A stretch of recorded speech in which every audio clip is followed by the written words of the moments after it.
Hi there and welcome to today's video. It's going to be warm-ups and warm-up activities and games. The objective of this is to get people thinking a little bit differently and create some variety and spice to the exercises that we do for warm-up so that we're not just marching for a few minutes and then into it. So let's get started. Okay, so we're going to start with seated marching. The first thing that we need to do is make sure that we're sat a little bit further forward on our chair. Be mindful of people slouched back in their chair and the posture turning into a bit of a slump. So we want to encourage people to sit up nice and straight, good posture, bring the chin up, shoulders back, and we start from this point. Okay, so with our marching, we've got marching seated, and what we're trying to do here is encourage people to lift their knees a little bit higher because it can get into this sort of movement, and we want to see more driving with the knees. We'll try and engage the hip angle here and use these muscles to pull the knees higher, and a little bit more veracity with the arms too. That's a good word. And encourage people to breathe as well throughout. Through exercise, people do tend to hold their breath as they're thinking and listening, so encourage that breath as people get into their warm-up.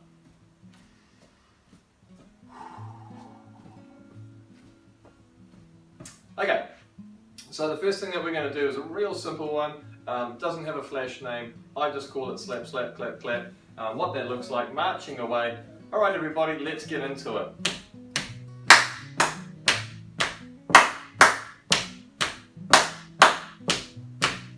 Okay, so variations of this one is people can slap the sides of the legs instead, marching away. All right, everybody, we're going to change the sides of the legs now. Slap, slap, clap, clap, slap, slap, clap, clap. Now you can encourage people to go lower with the slap, or they can be higher on the knees too. So they might be marching away and slap, slap, clap, clap. By going lower, we bring the lower back and the core muscles into it, having to go forward and back as the legs move. Slap, slap, clap, clap.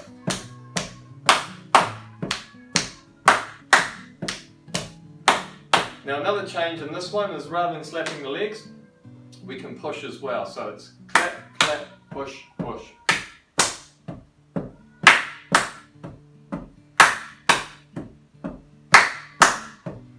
Great.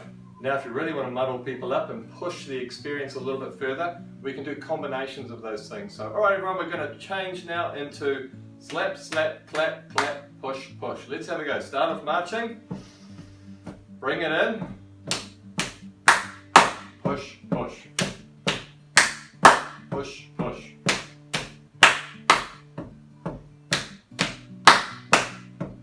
Now you're only limited by your imagination here, so you can bring in arm rolls, you can bring in different movements with the arms too. There's lots of different things that we could do here where we're marching away, and it could be clap, clap, push, push, clap, clap, push, push. So yeah, play with this one, play with it. Try and only do maybe 3 or 4 different movements in a session of exercise. Don't do and up here, and out here, and there, and there, unless you want to send the room crazy. But yeah, keep it to 1 or 2. Maybe the following exercise or following week, you can change it and do maybe just pushes to the side and the front. Okay, so a really fun thing to do with people is to muddle them up just a little bit, not too much, otherwise you'll put them off, but just get them laughing where they get just a little bit confused and also some success with what they're doing too. And so in order to do that, I do a lot of opposites, where I'll have maybe pushing up and everyone else has to push down. I'll push down as everyone else has to push up. When I'm pushing forward, they'll be clapping. When I'm clapping, they're pushing forward. So as I'm marching away, and I'll say opposite from me, I push down, everyone pushes up, change, then they change, they're pushing down, and change, they'll be clapping at this point, and change, they'll be pushing forward. You may not signal it, so you just change all of a sudden and they have to follow, or you might say change and keep doing the same thing and see if you can get them following and not following and muddling it up. So play with opposites, again limited by your imagination. You could do rolling and clapping, rolling and clapping.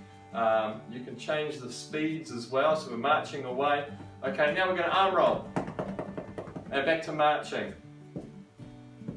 and arm roll, and back to marching, and clapping, faster, and slower, slow, 3, 3. So just have a bit of fun with it. If you do stuff it up, great, everyone will have a good laugh, and it really just kind of settles the room into a nice ease too. So play with some different stuff. All we're doing is marching this whole time, and by having people think about what they're doing all the time, they've forgotten about the fact that they're puffing, that they're working hard, that they're exercising. So people work a lot harder when they're focusing on, am I getting this right, am I following, what are they doing? And it's just a good bit of fun, and you'll find everyone just gets a little bit puffed and warmed up, and all that you've done is played some games. Cool, I'll show you a few more. Okay, so we've gone from marching now, which is that straightforward movement, to now using the hips. I want to do some lateral stuff here, so out to the sides. So a little bit different, still very achievable for a lot of people. And when you're doing things, people can make things easier by making the movement smaller. They don't have to go really big with the movements. Same with the marching, keeping it somewhere that they feel comfortable. But can I, as the instructor, encourage them to go bigger with the movement over time? I want to see people expanding what they're able to do. So the movements get bigger, okay, but to start with, people can achieve the same thing doing it small. Okay, there's a couple that we can do here. One of the brain training sessions that I enjoy is where we have 3 things. So the first movement is here, and it's just going out and back. Out and back, and again posture, sitting up nice and straight, and they're just following you. Introducing a second movement now. The legs do the same thing, but the hands are going to go straight up now. And the last movement is the legs now change, so the legs are going to go forward as the hands go up. So there's 3 different movements here. First movement, out to the sides and back. Second movement, the legs go in the same direction, but the hands go up and back. Third movement, feet forward. So we take people through very slowly, out and back. Hands up this time. This time, feet forward. Everything out this time. Hands up, feet forward. Everything out this time. Hands up, feet forward. Then you can start to speed it up a little bit. This is where you'll really throw people. And what you'll find is the legs will go out, then they'll go forward, and then they kind of throw themselves. That's good, that's what we want. We want to create this, this conundrum where they're sort of confused as to what's going where. That's going to develop more of an awareness within the body of what's happening. Okay, hopefully. Alright, second one that we're going to do, again, another bit of a brain train, where we're all together here, and we just work on the legs to start with. So we just start with the legs out to the sides, and then we bring the arms out the same way, out and back, out and back. Now what you're going to ask people to do here is to go opposites. So as they go out and back, you could go opposite arm, opposite leg. That really confuses some people. And it's for good reason. We want to again try and get away from doing rhythmic things to then changing your mindset and getting the body to work in the way that we need it to, and change again. Now I've made that look a lot easier than it actually is because I've had a bit of a practice at it. The key with this one is as your hand goes out to the side, when you go to transition, it goes out a second time. Okay, so normally it's 1, 1, 1, second time, and then we've got it, we've transitioned. So there's a lot of play there, a lot of practice, and again, you'll have people laughing and trying things, and it's good fun too. Okay, so there's still so much that we can do while we're seated. A lot of things like paddling, rowing, axe swings, all that sort of thing. If we're going to do paddling, we want to work on people moving their body first, right down to their feet. In my observation, sometimes you get people kind of slouched and they try and do a lot of exercises with just the shoulders or just the legs, and they try and avoid using a good proportion of their body.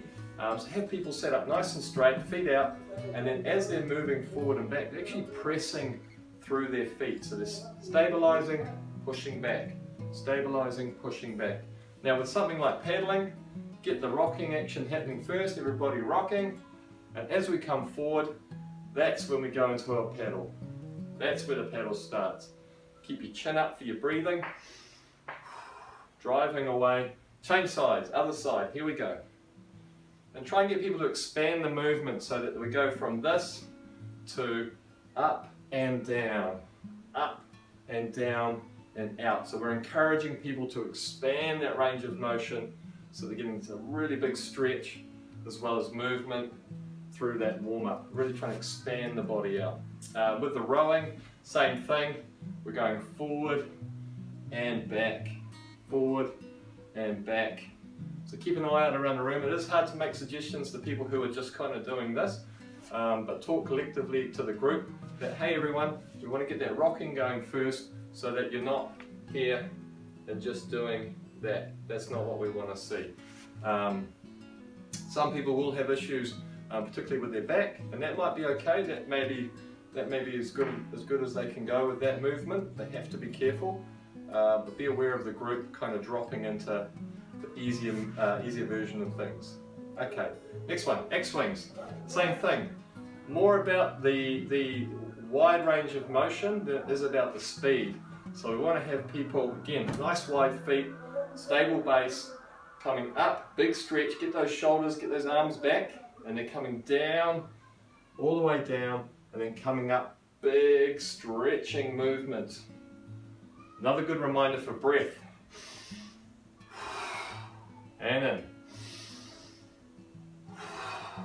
And in.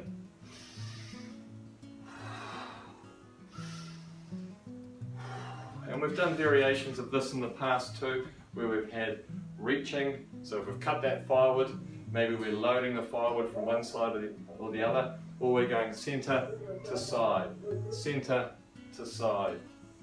So there's a lot of movement happening here, and we haven't even got up from our chairs yet. There's a lot of play stuff that we can do with our warm-ups that see people still sat on their chair, really warming up and really getting that body engaged to start with. Okay, cool. So those were just a few ideas that you can do during warm-ups. I've only sort of scratched the surface on things that can be done here. So have a play with those things. See what combinations you can come up with. Remembering it's only 5 to 10 minutes of the whole exercise routine, and we just want to kind of loosen people up and get them laughing a little bit, get them not thinking so seriously about what exercises are coming, and then we can go into our stretching routines having had a good laugh and a good bit of movement and things. So see how you go.